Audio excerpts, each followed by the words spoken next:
नमस्कार दोस्तों, देश की सबसे फेमस यूनिवर्सिटी जेएनयू के एक पीएचडी होल्डर मुस्लिम एक्टिविस्ट को सरकार ने तिहाड़ जेल में 5 साल से बंद कर रखा है। आप इस वीडियो को देख रहे हैं, इसका ये मतलब है कि मुझे गिरफ्तार कर लिया गया।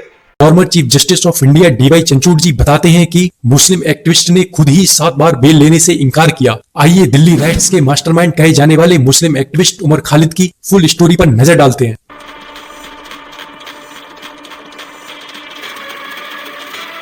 वीडियो को आप पहले पूरी देखिए, उसके बाद कमेंट में डिसाइड करिए कि आप गवर्नमेंट को सपोर्ट करोगे या फिर उमर खालिद को। आइए पहले उमर खालिद की थोड़ी पर्सनल लाइफ को जानते हैं। उमर की मदर बताते हैं कि उमर को बचपन से ही सच का सपोर्ट और क्रिकेट बहुत ज्यादा पसंद था, जिसे बाद में जेएनयू के एक फ्रेंड्स ने बताया कि उमर मैक्सिमम टाइम क्रिकेट की बात किया करते थे। अब स्टोरी पर वापस चलते हैं। आज से ठीक 10 साल पहले सन 2016 में जेएनयू में एक इवेंट होता है और इवेंट में अफजल गुरु को दी गई फांसी के अपोज में कुछ नारे लगाए जाते हैं।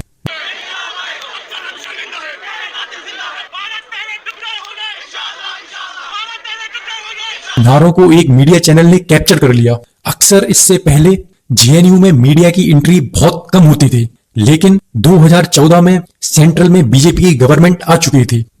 कैप्चर्ड वीडियो मीडिया में पब्लिश किया जाता है और नारे लगाने वालों के 3 नाम सामने आते हैं, जिसमें कन्हैया कुमार और दूसरा नाम उमर खालिद का आता है। तीनों पर सेडिशन के चार्ज लगाए जाते हैं और तीनों को जेल हो जाती है। बाद में कन्हैया कुमार कांग्रेस पार्टी में शामिल हो जाते हैं और उमर खालिद को बेल मिलते ही उमर खालिद सीधे दिल्ली यूनिवर्सिटी में वापस जाते हैं और अपनी आवाज को दोबारा से उठाना स्टार्ट कर देते हैं। इंडिया फर्स्ट की बात कर रहे हैं। आपके हिंदुस्तान के विजन में हिंदुस्तान के किसान नहीं आते, आपके हिंदुस्तान के विजन में हिंदुस्तान के मजदूर नहीं आते, हिंदुस्तान की महिलाएं नहीं आती, हिंदुस्तान के सारे मेहनतकश लोग नहीं आते, दलित आदिवासी नहीं आते, मुसलमान नहीं आते, तो फिर आप कौन से इंडिया?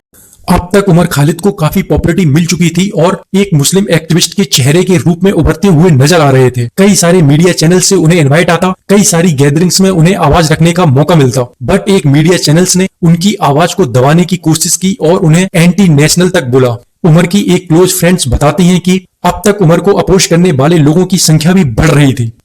ईयर 2018 में उमर खालिद को एक इवेंट में बोलने के लिए इनवाइट आता है। उमर खालिद इवेंट में जाते हैं और चाय पीने के लिए बाहर निकलते हैं। वहां पर उमर को 2 लोगों के द्वारा गन से शूट किया जाता है, but by the chance Umar बच जाते हैं। अब स्टार्ट होती है मेन स्टोरी।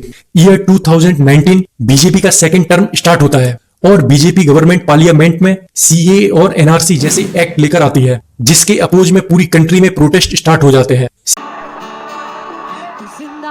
जिंदगी की जीत पर यकीन कर, अगर कहीं है स्वर्ग तो उतार ला जमीन पर, तू जिंदा है। से हूँ, यूपी से हूँ, भोपाल से हूँ, दिल्ली से हूँ, बंगाल से हूँ, गुजरात से हूँ, हर ऊंची नीची जात से हूँ। मुझ में गीता का सार भी है, एक उर्दू का अखबार भी है, मेरा 1 महीना रमजान भी है, मैंने किया तो गंगा स्नान भी है। सीए के अगेंस्ट में सबसे फेमस प्रोटेस्ट दिल्ली के शाहीन बाग में हुआ। बाद में शाहीन बाग से ही दिल्ली में दंगे भड़के। इन्हीं दिल्ली दंगों का मास्टरमाइंड उमर खालिद को बताया गया और उमर पर यूएपीए जैसा एक्ट लगाया गया। इस एक्ट में बेल देने का कोई प्रावधान नहीं है। आइए थोड़ा यूएपीए एक्ट को समझते हैं। ये एक्ट एंटी नेशनल भावना फैलाने वाले लोगों और टेररिस्ट पर लगाया जाता है, जिसमें बेल देने का कोई प्रावधान नहीं होता। आपको सुनकर लगा होगा कि फिर तो उमर खालिद को जेल में होना चाहिए, बट इशू यही है कि उमर का अभी तक कोर्ट में ट्रायल ही स्टार्ट नहीं हुआ। मतलब कोर्ट में गवर्नमेंट ने अभी कोई प्रूफ नहीं किया कि दिल्ली राइट्स का मास्टरमाइंड उमर खालिद ही है, फिर भी उसे जेल में लगातार 5 साल से रखा जा रहा है। आइए थोड़ा सा और डीप चलते हैं। दिल्ली दंगे स्टार्ट होने वाले दिन के कुछ बीजेपी लीडर्स के वीडियो सामने आते हैं। ये सारे लीडर्स आज बाहर घूम रहे हैं और